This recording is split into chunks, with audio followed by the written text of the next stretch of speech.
Bienvenido.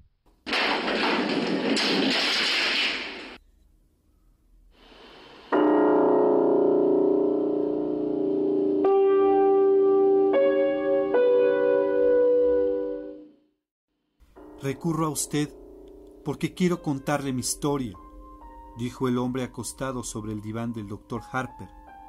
El hombre era Lester Billings, de Waterbury, Connecticut. Según la ficha de la enfermera Vickers, tenía 28 años, trabajaba para una empresa industrial de Nueva York, estaba divorciado y había tenido 3 hijos, todos muertos.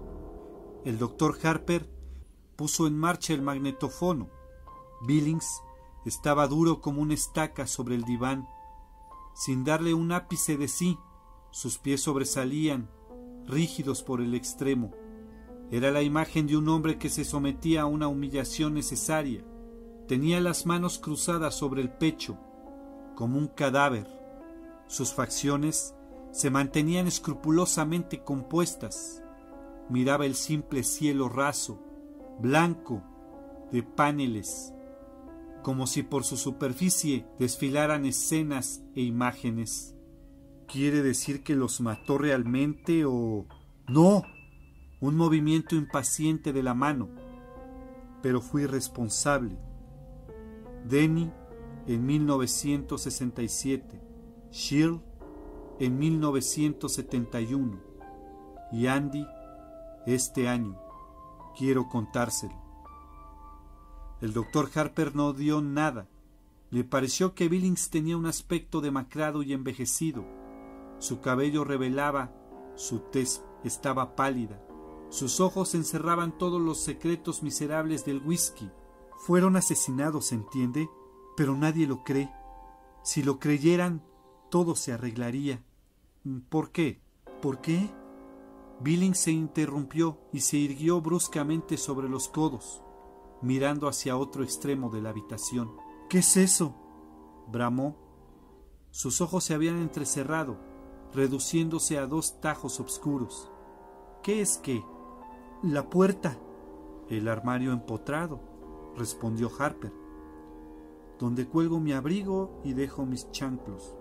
Ábralo, quiero ver lo que hay dentro. El doctor Harper se levantó en silencio, atravesó la habitación y abrió la puerta. Una gabardina marrón colgaba de una de las 4 o 5 perchas. Abajo había un par de chanclos relucientes. Dentro de uno de ellos había un ejemplar cuidadosamente doblado del New York Times. Eso era todo. ¿Conforme?, preguntó el doctor Harper. Sí. Billings dejó de apoyarse sobre los codos y volvió a su posición anterior. ¿Decía?, manifestó el doctor Harper mientras volvía a su silla. Que si pudiera comprobar el asesinato de sus 3 hijos, todos sus problemas se solucionarían. ¿Por qué? Me mandarían a la cárcel, explicó Billings inmediatamente. Para toda la vida, y en una cárcel no puedo ver lo que hay dentro de todas las habitaciones. Todas las habitaciones. Sonrió a la nada. ¿Cómo fueron asesinados sus hijos? ¡No trate de arrancármelo por la fuerza! Billings se volvió y miró a Harper con expresión aviesa. Se lo diré, no se preocupe. No soy uno de sus chalados que se pasean por el mundo y pretenden ser Napoleón o que justifican haberse aficionado a la heroína porque la madre no los quería. Sé que no me creerá, no me interesa, no importa. Me basta con contárselo. Muy bien. El doctor Harper extrajo su pipa. Me casé con Rita en 1965. Yo tenía 21 años y ella 18. Estaba embarazada. Ese hijo fue Danny. Sus labios se contorsionaron para formar una sonrisa gomosa, grotesca, que desapareció en un abrir y cerrar de ojos. Tuve que dejar la universidad y buscar empleo, pero no me importó. Los amaba a los 2. Éramos felices. Rita volvió a quedar embarazada poco después del nacimiento de Danny, y Shirl vino al mundo en diciembre de 1966. Andy nació en el verano del 69, cuando Danny ya había muerto. Andy fue un accidente. Eso dijo Rita. Aseguró que a veces los anticonceptivos fallan. Yo sospecho que fue más que un accidente. Los niños atan al hombre. Usted sabe, eso les gusta a las mujeres, sobre todo cuando el hombre es más inteligente que ellas. ¿No le parece? Harper emitió un gruñido neutro. Pero no importa. A pesar de todo los quería. Lo dijo con un tono casi vengativo, como si hubiera amado a los tres para castigar a su esposa. ¿Quién mató a los niños?, preguntó Harper. El Coco, respondió inmediatamente Lester Billings. El Coco los mató a todos. Sencillamente salió del armario y los mató. Se volvió y sonrió. Claro, usted cree que estoy loco. Lo leo en su cara, pero no me importa. Lo único que deseo es desahogarme e irme. Lo escucho, dijo Harper. Todo comenzó cuando Denny tenía casi 2 años y Shirl era apenas un bebé. Denny empezó a llorar cuando Rita lo tenía en la cama. Verá, teníamos un departamento de 2 dormitorios. Shirl dormía en una cuna en nuestra habitación. Al principio pensé que Denny lloraba porque ya no podía llevarse el biberón a la cama. Rita dijo que no nos obstináramos, que tuviéramos paciencia, que le diéramos el biberón y que él ya lo dejaría solo. Pero así es como los chicos se echan a perder. Si eres tolerante con ellos, los malcrías. Después te hacen sufrir. Se dedican a violar chicas, ¿sabe? O empiezan a drogarse. O se hacen maricas. ¿Se imagina lo horrible que es despertar una mañana y descubrir que su chico, su hijo varón, es marica? Sin embargo, después de un tiempo vimos que se acostumbraba. Empecé a acostarle yo mismo. Y si no dejaba de llorar, le daba una palmada. Entonces Rita dijo que repetía cada rato: luz, luz. Bueno, no sé. ¿Quién entiende lo que dicen los niños tan pequeños? Solo las madres lo saben. Rita quiso instalarle una lámpara de noche, uno de estos artefactos que se adosan a la pared, con la figura del ratón Mickey, o de Huckleberry Hound, o de lo que sea. No se lo permití. Si un niño no le pierde el miedo a la oscuridad cuando es pequeño, nunca se acostumbrará a ella. De todos modos, murió el verano que siguió al nacimiento de Shirl. Esa noche lo metí en la cama y empezó a llorar enseguida. Esta vez entendí lo que decía.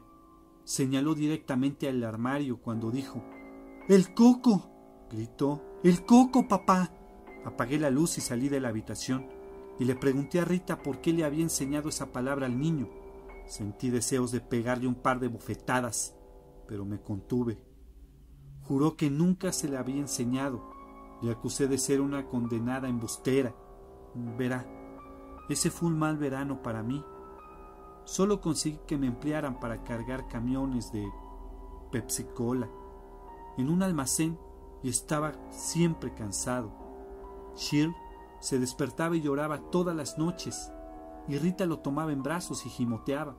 Le aseguro que a veces tenía ganas de arrojarlas a las 2 por la ventana. Jesús, a veces los mocosos te hacen perder la chaveta. Podrías matarlos. Bien, el niño me despertó a las 3 de la mañana puntualmente. Fui al baño, medio dormido, ¿sabe? Y Rita me preguntó si había ido a ver a Denny. Le contesté que lo hiciera ella y volví a acostarme. Estaba casi dormido cuando Rita empezó a gritar. Me levanté y entré en la habitación.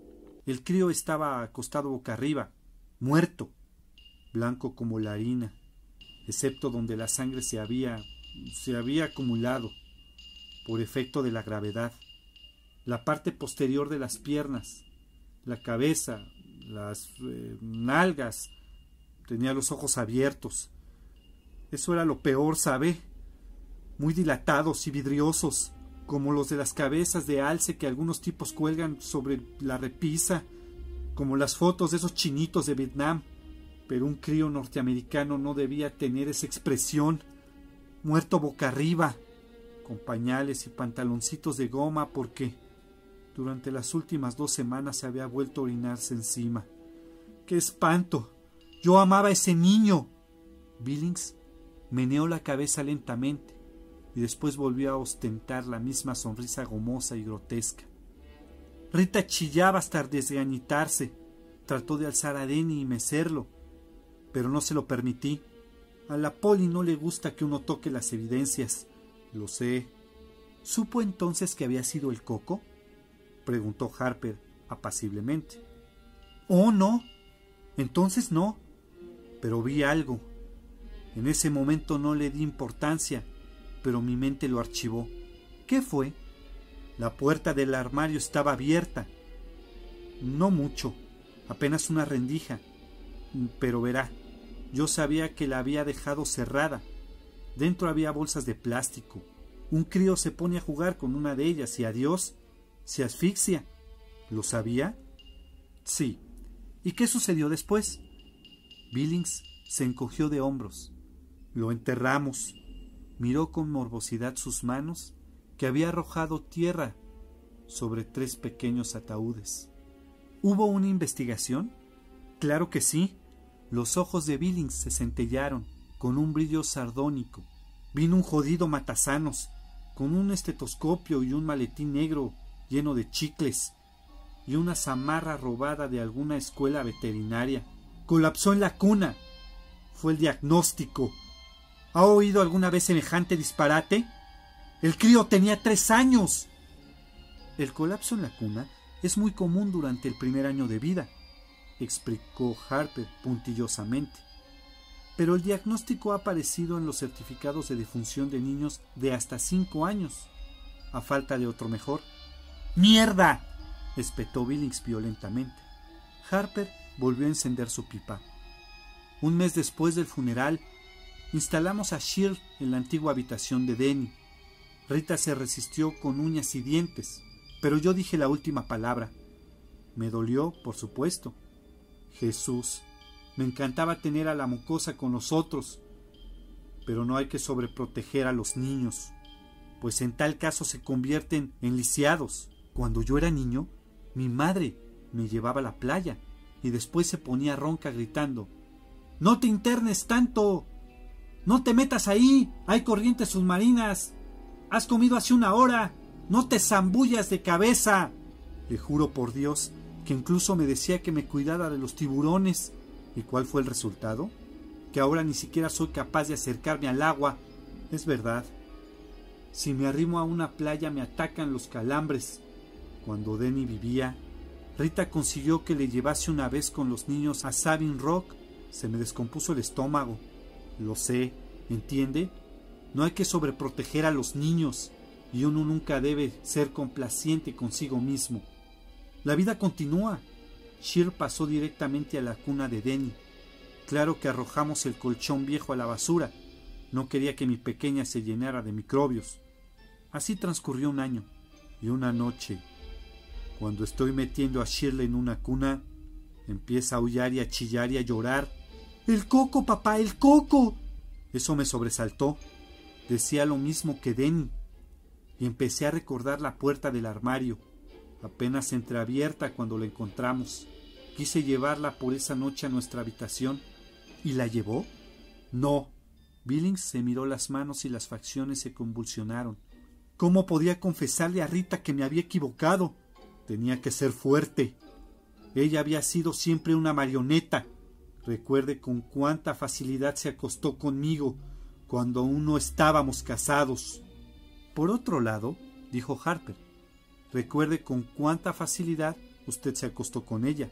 Billings, que estaba cambiando la posición de sus manos, se puso rígido y volvió lentamente la cabeza para mirar a Harper. ¿Pretende tomarme el pelo? Claro que no, respondió Harper. Entonces deje que lo cuente a mi manera, espetó Billings. Estoy aquí para desahogarme, para contar mi historia. No hablaré de mi vida sexual, si eso es lo que usted espera. Rita y yo hemos tenido una vida sexual muy normal, sin perversiones. Sé que a algunas personas les excita hablar de eso, pero no soy una de ellas. De acuerdo, asistió Harper. De acuerdo, repitió Billings, con ofuscada arrogancia. Parecía haber perdido el hilo de sus pensamientos, y sus ojos se desviaron, inquietos, hacia la puerta del armario, que estaba herméticamente cerrada. —¿Prefiere que la abra? —preguntó Harper. —¡No! —se apresuró a exclamar Billings. Lanzó una risita nerviosa. —¿Qué interés podría tener en ver sus chanclos? Y después de una pausa dijo: —El coco la mató también a ella. Se frotó la frente, como si fuera ordenando sus recuerdos. Un mes más tarde, pero antes sucedió algo más. Una noche oí un ruido ahí dentro, y después Shirl gritó. Abrí muy rápidamente la puerta. La luz del pasillo estaba encendida y ella estaba sentada en su cuna llorando. Y algo se movió. En las sombras, junto al armario. Algo se deslizó. ¿La puerta del armario estaba abierta? Un poco. Solo una rendija. Billings se humedeció los labios. Shirl hablaba a gritos del coco y dijo algo más que sonó como garras, solo que ella dijo galas. ¿Sabe? A los niños les resulta difícil pronunciar la R. Rita vino corriendo y preguntó qué sucedía. Le contesté que le habían asustado las sombras de las ramas que se movían en el techo. ¿Galochas? Preguntó Harper. ¿Eh? Galas, galochas. Son una especie de chanclos. Quizá había visto las galochas en el armario y se refería a eso. Quizás, murmuró Billings. Quizás se refería a eso. Pero yo no lo creo. Me pareció que decía garras. Sus ojos empezaron a buscar otra vez la puerta del armario. Garras. Largas garras. Su voz se había reducido a un susurro. ¿Miró dentro del armario? ¿Sí? Las manos de Billings estaban fuertemente entrelazadas sobre su pecho, tan fuertemente que se veía una luna blanca en cada nudillo. ¿Había algo adentro? Vio al... ¡No! ¡No vi nada! Chilló Billings de súbito, y las palabras brotaron atropelladamente, como si hubieran arrancado un corcho negro en el fondo de su alma. Cuando murió la encontré yo, verá, y estaba negra, completamente negra. Se había tragado la lengua y estaba negra como una negra en un espectáculo de negros, y me miraba fijamente. Sus ojos parecían los de un animal embalsamado, muy brillantes y espantosos, como canicas vivas, como si estuvieran diciendo: «Me pilló, papá, tú dejaste que me pillara, tú me mataste, tú le ayudaste a matarme». Su voz se apagó, un solo lagrimón silencioso se deslizó de su mejilla. Fue una convulsión cerebral, ¿sabe? A veces le sucede a los niños. Una mala señal del cerebro. Le practicaron la autopsia en Hanford y nos dijeron que se había asfixiado al tragarse la lengua durante una convulsión. Y yo tuve que volver solo a casa porque Rita se quedó ahí bajo el efecto de los sedantes. Estaba fuera de sí. Tuve que volver solo a casa. Y sé que un crío no le atacan las convulsiones por una alteración cerebral. Las convulsiones pueden ser el producto de un susto. Y yo tuve que volver solo a la casa donde estaba eso. Dormí en el sofá. Susurró con la luz encendida. ¿Sucedió algo? Tuve un sueño, contestó Billings. Estaba en una habitación oscura y había algo que no podía ver bien. Estaba en el armario. Hacía un ruido viscoso. Me recordaba un cómic que había leído en mi infancia. Cuentos de la cripta. ¿Lo conoce? ¡Jesús! Había un personaje llamado Graham Ingles, capaz de invocar a los monstruos más abominables del mundo y algunos de otros mundos. De todos modos, en ese relato una mujer ahogaba a su marido. ¿Entiende? Le ataba unos bloques de cemento a los pies y lo arrojaba en una cantera inundada. Pero él volvía. Estaba totalmente podrido y de color negro, verdoso, y los peces le habían devorado su ojo, y tenía algas enredadas en el pelo. Volvía y la mataba, y cuando me desperté en la mitad de la noche, pensé que lo encontraría inclinándose sobre de mí, con garras largas. El doctor Harper consultó su reloj digital embutido en su mesa. Lester Billings estaba hablando desde hacía casi media hora. Cuando su esposa volvió a casa, dijo: ¿Cuál fue su actitud al respecto? Aún me amaba, respondió Billings orgullosamente. Seguía siendo una mujer sumisa. Ese es el deber de una esposa, ¿no le parece? La liberación femenina solo sirve para aumentar el número de chalados. Lo más importante es que cada cual sepa ocupar su lugar, su sitio en la vida. ¡Eso es! Billings hizo chasquear los dedos. Y la mujer debe seguir al marido. Durante los primeros 4 o 5 meses que siguieron a la desgracia, estuvo bastante mustia. Arrastraba los pies por la casa, no cantaba, no veía televisión, no reía. Yo sabía que se sobrepondría. Cuando los niños son tan pequeños, uno llega a encariñarse tanto. Después de un tiempo hay que mirar su foto para recordar cómo eran exactamente. Quería otro bebé, agregó con un tono lúgubre. Le dije que era una mala idea. Oh, no de forma definitiva, sino por un tiempo. Le dije que era hora de que nos conformáramos y empezáramos a disfrutar el uno del otro. Antes nunca habíamos tenido la oportunidad de hacerlo. Si queríamos ir al cine, teníamos que buscar a una babysitter. No podíamos ir a la ciudad a ver un partido de fútbol si los padres de ella no aceptaban cuidar a los críos, porque mi madre no quería tener tratos con nosotros. Denny había nacido demasiado poco tiempo después de que nos casáramos. ¿Entiende? Mi madre dijo que Rita era una zorra, una vulgar trotacalles. ¿Qué le parece? Una vez me hizo sentar y me recitó la lista de las enfermedades que podía pescarme si me acostaba con ella, con una prostituta. Me explicó cómo un día aparecía una llaguita en el pene, y al día siguiente se estaba pudriendo. Ni siquiera aceptó venir a mi boda. Billings tamborileó con los dedos sobre su pecho. El ginecólogo de Rita le vendió un chisme llamado DIU, dispositivo intrauterino. Absolutamente seguro, dijo el médico. Bastaba insertarlo en el aparato femenino y listo. Si hay algo ahí, el óvulo no fecunda, ni siquiera se nota.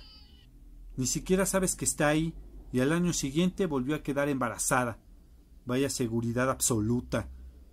Ningún método anticonceptivo es perfecto, explicó Harper. La píldora solo es en el 98% de los casos.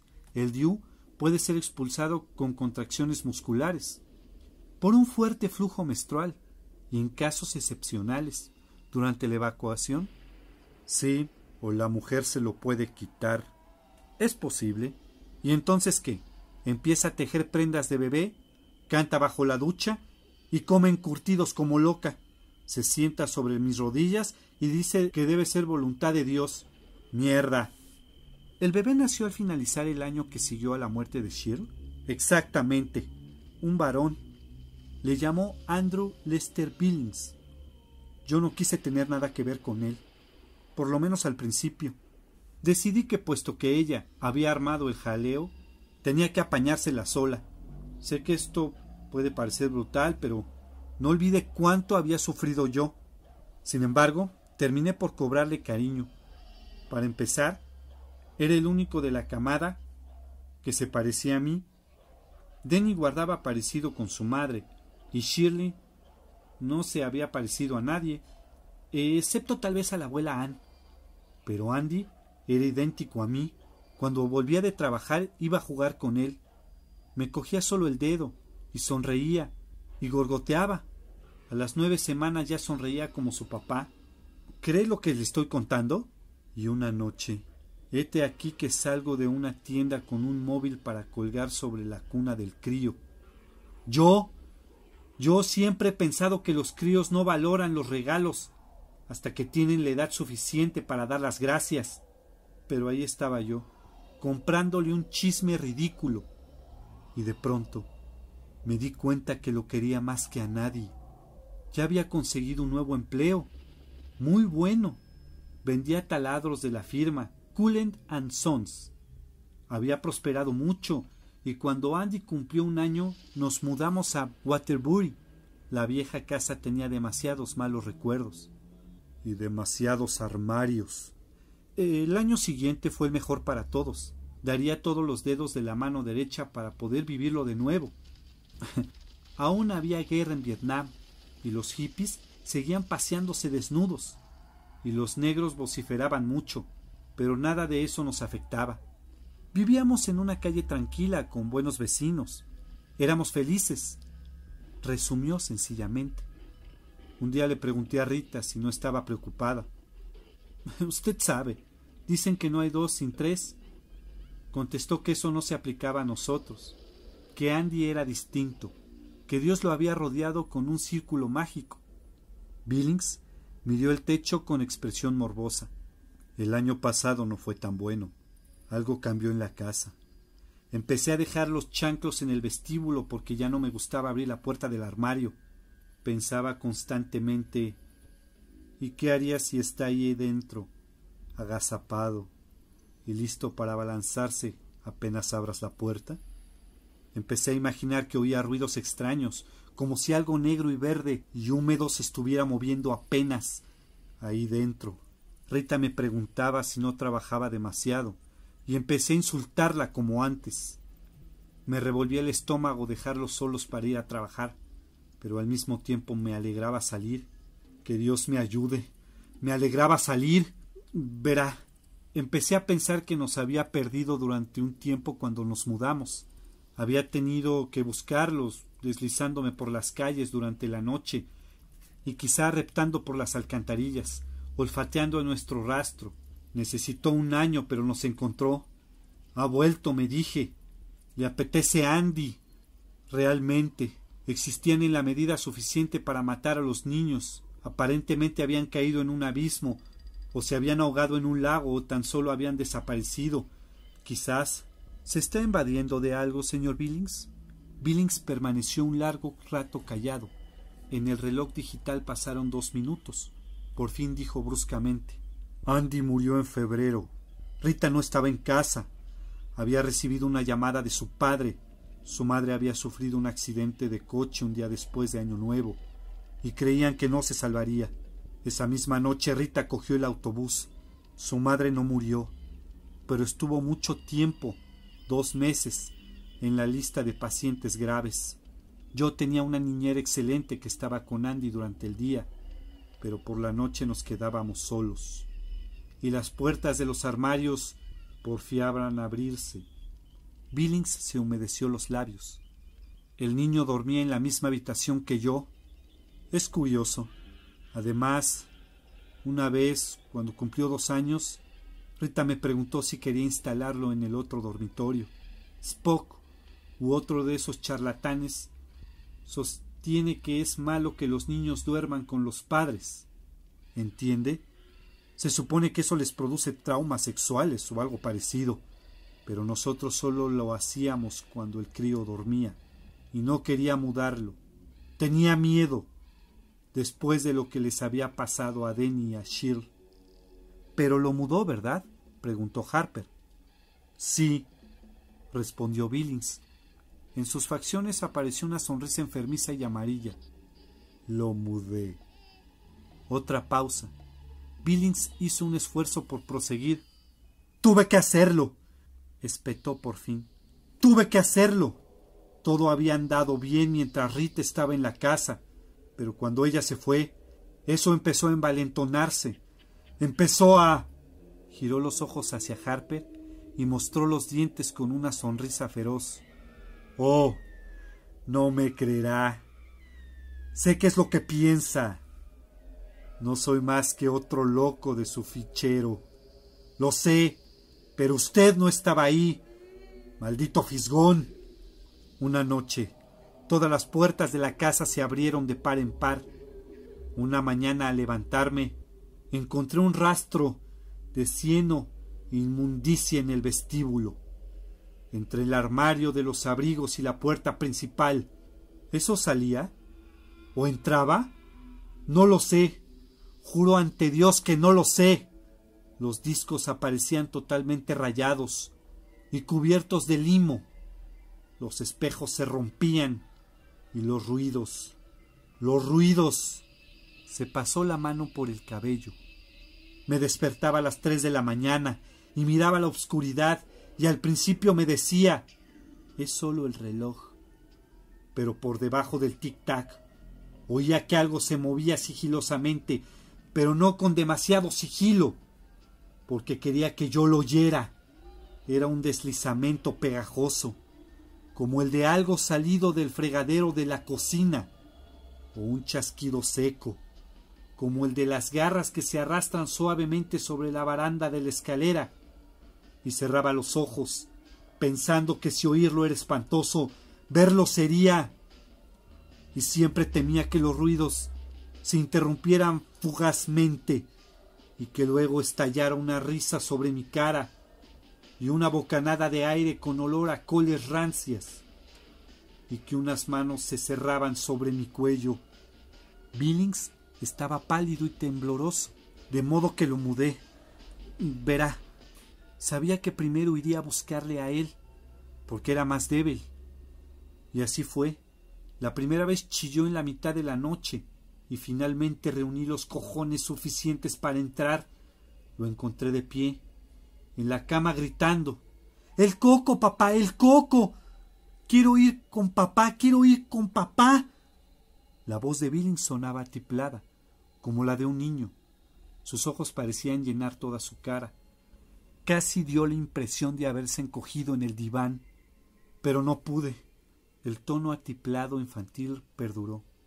Pero no pude, y una hora más tarde oí un alarido sobrecogedor, gorgoteante. Me di cuenta de que le amaba mucho porque entré corriendo, sin siquiera encender la luz. Corrí.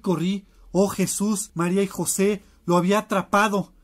Le sacudía como un perro sacude un trapo, y vi algo con unos repulsivos hombros encorvados, una cabeza de espantapájaros, y sentí un olor parecido al que despide un ratón muerto en una botella gaseosa. Y oí. Su voz se apagó y después recobró el timbre de adulto. Oí cómo se quebraba el cuello de Andy. La voz de Billings sonó fría y muerta. Fue un ruido semejante al hielo, que se quiebra cuando uno patina sobre un estanque en invierno. ¿Qué sucedió después? Oh, eché a correr, respondió Billings con la misma voz fría y muerta. Fui a una cafetería que estaba abierta durante toda la noche. ¿Qué le parece esto como prueba de cobardía? Me metí en una cafetería y bebí 6 tazas de café. Después volví a casa. Ya amanecía. Llamé a la policía aún antes de subir el primer piso. Estaba tumbado en el suelo mirándome, acusándome. Había perdido un poco de sangre por una oreja, pero solo una rendija. ¿Se cayó? Harper miró el reloj digital. Habían pasado 50 minutos. Pídale una hora a la enfermera, dijo. Los martes y jueves. Solo he venido a contarle mi historia, respondió Billings. Para desahogarme. Le mentí a la policía, ¿sabe? Dije que probablemente el crío había tratado de bajar de la cuna por la noche. Y se lo tragaron. Claro que sí. Eso era lo que parecía. Un accidente. Señor Billings, tenemos que conversar mucho, manifestó el doctor Harper después de una pausa. ¿Cree que podremos eliminar parte de sus sentimientos de culpa? Pero antes tendrá que desear realmente liberarse de ellos. ¿Acaso piensa que lo deseo? Exclamó Billings, apartando el antebrazo de sus ojos. Estaban rojos, irritados, doloridos. Aún no, prosiguió Harper afablemente. ¿Los martes y los jueves? ¡Maldito curandero!, masculló Billings, después de un largo silencio. Está bien. Pídale hora a la enfermera, señor Billings. Adiós. Billings soltó una risa hueca y salió rápidamente de la consulta, sin mirar atrás. La silla de la enfermera estaba vacía. Sobre el secante del escritorio había un cartelito que decía: «Vuelvo enseguida». Billings se volvió y entró nuevamente a la consulta. «Doctor, su enfermera ha...» Pero la puerta del armario estaba abierta. Solo una pequeña rendija. «¡Qué lindo!», dijo la voz desde el interior del armario. «¡Qué lindo!». Las palabras sonaron como si hubieran sido articuladas por una boca llena de algas descompuestas. Billings se quedó paralizado donde estaba, mientras la puerta del armario se abría. Tuvo una vaga sensación de tibieza en el bajo vientre cuando orinó encima. ¡Qué lindo!, dijo el Coco, mientras salía arrastrando los pies. Aún sostenía su máscara del doctor Harper en la mano podrida de garras espatuladas. El Coco, Stephen King.